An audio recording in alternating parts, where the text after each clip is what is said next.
10 मुहर्रम का दिन था। चारों तरफ शहीदों के ढेर लगे हुए थे। आखिर में हजरत इमाम हुसैन करबला के मैदान में जाने लगे। आपकी मासूम बेटी ने घोड़े की लगाम पकड़ ली। बेटी ने घोड़े की लगाम पकड़ ली।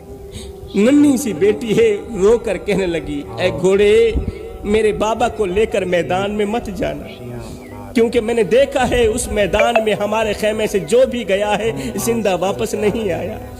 कैसा मंजर होगा वो जब एक बाप घोड़े पर सवार होगा और उसकी मासूम सी नन्ही सी बेटी घोड़े के कदमों से लिपट कर मिन्नतें कर रही होगी कि आगे मत बढ़ना, आगे मत जाना, ऐ घोड़े, मेरे बाबा को मुझसे दूर मत ले जाना। मेरे भाइयों, एक तरफ हक का अलंबरदार बाप खड़ा है, दूसरी तरफ उसकी मासूम बेटी खड़ी। वो शायद जंग नहीं समझती, वो शायद हालात की संगीनी नहीं जानती। वो मासूम बच्ची है, वो नन्हा सा फूल है, वो जंग के हालात नहीं जानती, मगर इतना जरूर जानती है कि जो भी उस मैदान में गया है जिंदा वापस नहीं आया। लिखने वाले लिखते हैं कि इमाम हुसैन ने आखिर में अपने बीमार बेटे हजरत ज़ैनुल आबिदीन से फरमाया कि मेरी बेटी का ख्याल रखना, इसे उठा लो और इसका ख्याल रखना। ये वो मेरी बेटी है कि जब तक मैं इसे अपने सीने पर नहीं सुलाता था मुझे नींद नहीं आती थी, और मेरी बेटी भी जब तक मेरे सीने पर नहीं लेटती थी मेरी बेटी को भी नींद नहीं आती थी। ये बाप के सीने पर सोने की आदि है।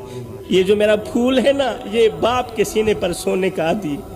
जरा तसव्वुर करो, एक लम्हे के लिए सोचो मेरे भाइयों, एक नन्ही सी बच्ची जिसकी पूरी दुनिया उसका बाबा हो, जिसकी हर खुशी अपने बाप से शुरू होती हो और अपने बाप पर ही खत्म होती हो। कहा जाता है कि करबला के अंदर बड़े बड़े मसाइब आए, बड़े बड़े सदमे आए, मगर जब उस नन्ही सी बेटी की जुदाई का लम्हा सामने आया तो इमाम हुसैन की आंखों से आंसू निकलते नजर आए। इतने बड़े मसाइब आने पर भी हजरत इमाम हुसैन नहीं रोए, आंखों से एक आंसू भी नहीं निकला। मगर जब नन्ही सी बेटी की जुदाई का लम्हा आया, जुदाई का वक्त आया, आपने देखा कि बेटी ने घोड़े के पैर पकड़े हुए और कह रही है कि आगे मत जाना, यहाँ पर जो भी जाता है वापस नहीं आता। ये मंजर देखकर इमाम हुसैन की आंखों से आंसू निकलते नजर, क्योंकि उस शहजादी को नहीं मालूम था कि ये हक और बातिल की जंग है। उसे नहीं मालूम था कि करबला में शहीद होने वालों का मकाम क्या होता है। उसे क्या खबर थी कि तारीख का सबसे बड़ा मार्का उसकी आंखों के सामने बरपा है। वो तो बस इतना जानती है कि जो भी उस मैदान में गया है वो वापस जिंदा नहीं आया। फिर वो मुझसे बातें नहीं करता। अली अकबर भी गया था, जब वापस आया था तो वो मुझसे बातें नहीं करता था।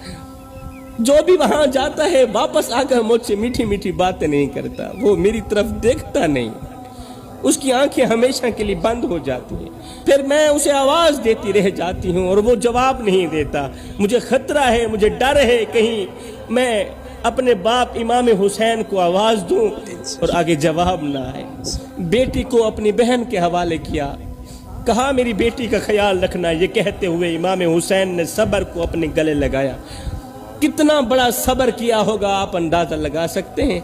बिस्मिल्लाह पढ़कर तलवार उठाई और निकल पड़े मैदान की तरफ। ऐसा लग रहा था जैसे सिद्दीक की सदाकत, फारूक की अदालत, उस्मान की सखावत और अली की शुजाअत हुसैन के सर पर पहरा दे रही।